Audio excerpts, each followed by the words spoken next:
The harbor air that September tasted of salt, diesel, and a frantic electric hope. The news anchors called it Fleet Week, a 5-day blur of naval parades, brass bands, and sailors in blindingly white uniforms flooding the streets of San Francisco. But for Ilara, standing on the observation deck overlooking Alcatraz, it was just the 5 days she had left. She wasn't looking at the massive gray warships anchored in the bay. Her eyes were fixed on the far horizon, where the fog perpetually threatened to swallow the Golden Gate Bridge whole. That mist wasn't just moisture. It was the psychological barrier separating the life she had dreamed of from the devastating reality that was now closing in. A tiny silver locket was cool against her collarbone, a cheap worn compass inside pointing uselessly west, the direction he had gone.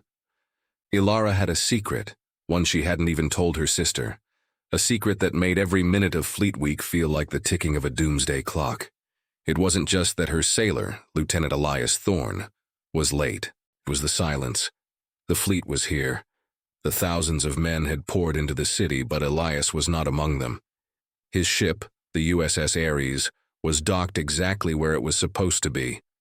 But the man who promised her a life was missing. That morning she had visited Pier 32, a nervous knot tightening in her stomach. She asked a Marine guard about the Ares, and his face, initially open, had snapped shut. "I can't share any information, ma'am. He's accounted for." Accounted for. That word was a knife. If he was accounted for, why wasn't he here? And why did the young guard's eyes shift nervously away from hers, betraying a fear that had nothing to do with naval regulations? The curiosity wasn't just hers. The narrative of their life together felt incomplete, a chapter torn out mid-sentence. Elias wasn't the type to miss this. Their relationship wasn't a fleeting summer romance. It was a pact. They'd spent 2 years navigating long-distance communication and the brutality of deployments. Their entire future, the small cottage they'd put a deposit on, the wedding date circled in red, was contingent on this one final liberty call. He was supposed to propose again officially right here on this spot, the moment he stepped off that ship. Ilara realized that the story she had been told, the story of a reliable officer, a committed partner, a man coming home to his future, was contradicted by a hidden, deeper truth shimmering just below the surface of the shimmering water.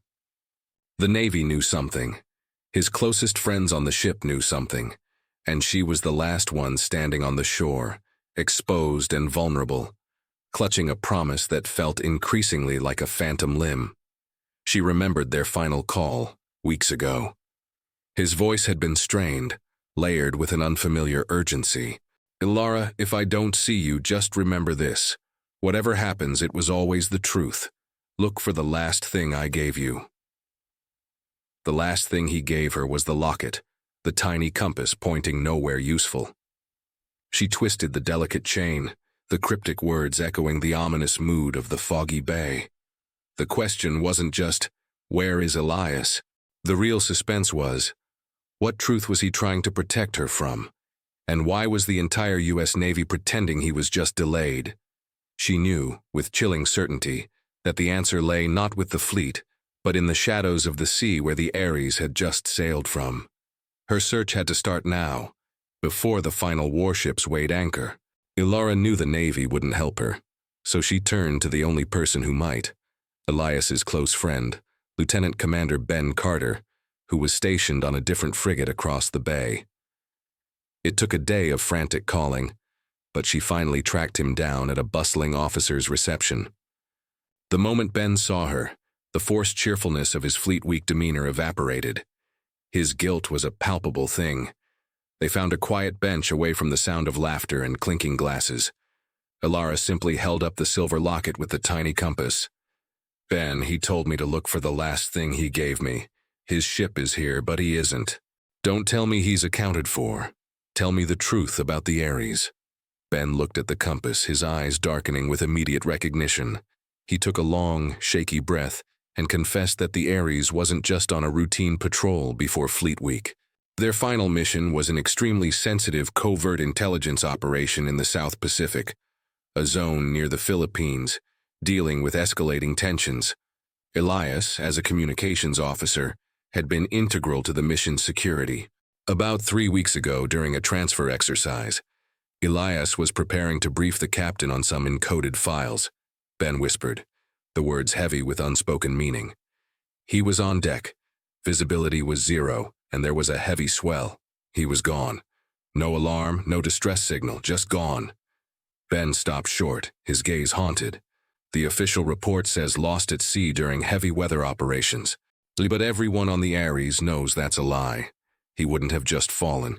He was the most disciplined man on that ship. Ilara's world fractured. It wasn't a casual absence. It was a confirmed disappearance, officially sealed by the military. But the deepest mystery remained. Why the secrecy, and what did the compass mean? Ben confirmed her fear. That compass, Ilara. Elias bought that right after his last deployment. He swore it was broken. The needle was always fixed straight west, no matter which way he turned. We used to tease him about it, saying it only pointed to America. As Ilara looked at the tiny, immovable needle pointing west, the cryptic nature of Elias's last words clicked into place. West wasn't a direction. It was a code. The South Pacific was east of them now, but west from where he stood was home, and the Ares was the last place he was seen. The compass wasn't broken. It was fixed. It was a coded message only she would understand, a desperate instruction to look where everyone else was looking away. The last thing he gave her wasn't the locket. It was the unmoving needle. Elias hadn't simply vanished. He had been removed, and the Ares held the true, terrifying secret. The final devastating truth emerged. Elias, believing he was in danger because of the secret files he was guarding, had sent her one last silent signal before he was silenced permanently. The Fleet Week celebration, the music, the laughter, it was all a cruel cover for a final, unresolved tragedy. Ilara's wait was over. She wasn't waiting for a return. She was waiting for a confession. She was left with the knowledge that the man she loved had paid the ultimate price, and she, the solitary figure on the shore, was now the keeper of his hidden truth. This story of fierce love and deep betrayal reminds us that some of the greatest battles are fought not on the high seas, but in the silence of unanswered questions. The deepest kind of grief is not just loss, but the weight of a secret you were never meant to carry alone. If this heartbreaking story of a promise broken by the sea moved you, please honor Ilara's search. Like this video, share it with someone who understands the complexity of love and loss, and subscribe to our channel for more tales that explore the deep currents of the human heart.